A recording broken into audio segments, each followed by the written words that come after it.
Usai ramai dugaan bocornya putusan Mahkamah Konstitusi soal sistem pemilu yang akan kembali tertutup, ahli hukum tata negara yang juga mantan Wamenkumham Denny Indrayana membantah telah membocorkan informasi negara. Namun Menko Polhukam Mahfud MD menilai kasus ini sudah memiliki indikasi pidana dan memenuhi syarat untuk ditindaklanjuti oleh polisi. Informasi yang disampaikan mantan Wamenkumham Denny Indrayana soal putusan Mahkamah Konstitusi yang akan mengembalikan sistem pemilu menjadi tertutup bergulir menjadi bola panas. Denny membantah membocorkan informasi.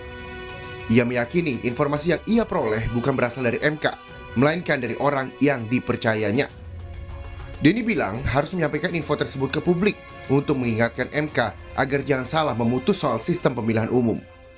Saya sudah jelaskan di situ dari awal, saya katakan saya menggunakan istilah mendapatkan informasi, bukan mendapatkan bocoran.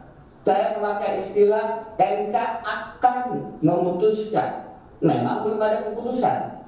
Saya memakai istilah dari orang yang saya sangat percaya kredibilitasnya. Pak Mahfud men-tweet informasi A1. Saya sengaja tidak menggunakan istilah A1 dengan sadar tidak menggunakan itu karena A1 itu bermakna rahasia. Yang saya lakukan bukan informasi yang rahasia atau bersumber dari MK. Jadi hari ini tadi saya lebih tegaskan lagi bahwa sumber yang saya dapat bukan dari MK. Karena itu tidak ada pembocoran rahasia negara. Namun dugaan kebocoran putusan ini jadi perhatian serius dari banyak pihak. Salah satunya Menko Polhukam Mahfud MD. Mahfud menilai kasus ini sudah memenuhi syarat untuk ditindaklanjuti oleh polisi. Menurut Mahfud, salinan keputusan dari para pihak baru akan diberikan ke MK hari ini.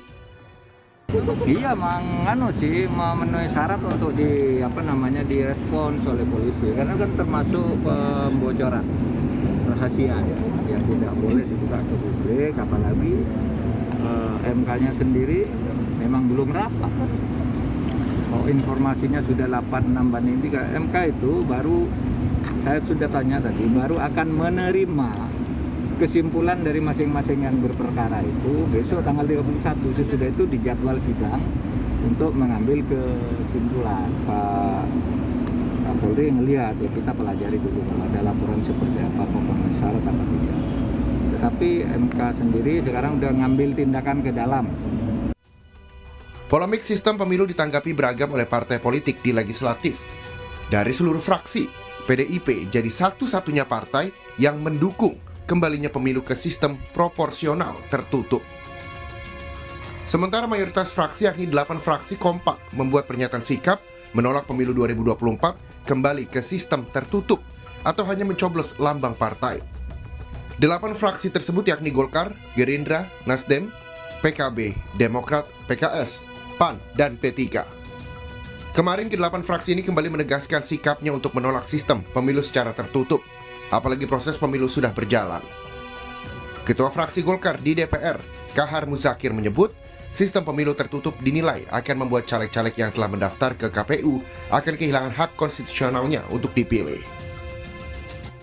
Kami tetap menuntut bahwasanya sistem pemilu itu dengan sistem terbuka. Sistem terbuka itu sudah berlaku semenjak lama dan barangkali tidak ada kelemahannya. Dan kemudian kalau itu mau dirubah, itu sekarang proses pemilu sudah berjalan. Proses pemilu sudah berjalan, kita sudah menyampaikan DCS kepada KPU. Setiap partai politik itu calegnya itu dari DPRD Kabupaten Kota, Provinsi, dan DPR RI jumlahnya 20.000 orang. Kayak ini kehilangan hak konstitusionalnya untuk dipilih kalau dia memakai sistem tertutup. Sementara di MK, sidang uji materi sistem pemilu belum mencapai pembahasan keputusan. Hari ini, pihak yang berperkara baru akan menyerahkan kesimpulan yang akan dilanjutkan dengan pembahasan dan pengambilan keputusan dari majelis hakim. Sidang pengucapan putusan baru akan diagendakan saat putusan dinyatakan sudah siap untuk dibacakan. Tim Liputan, Kompas TV.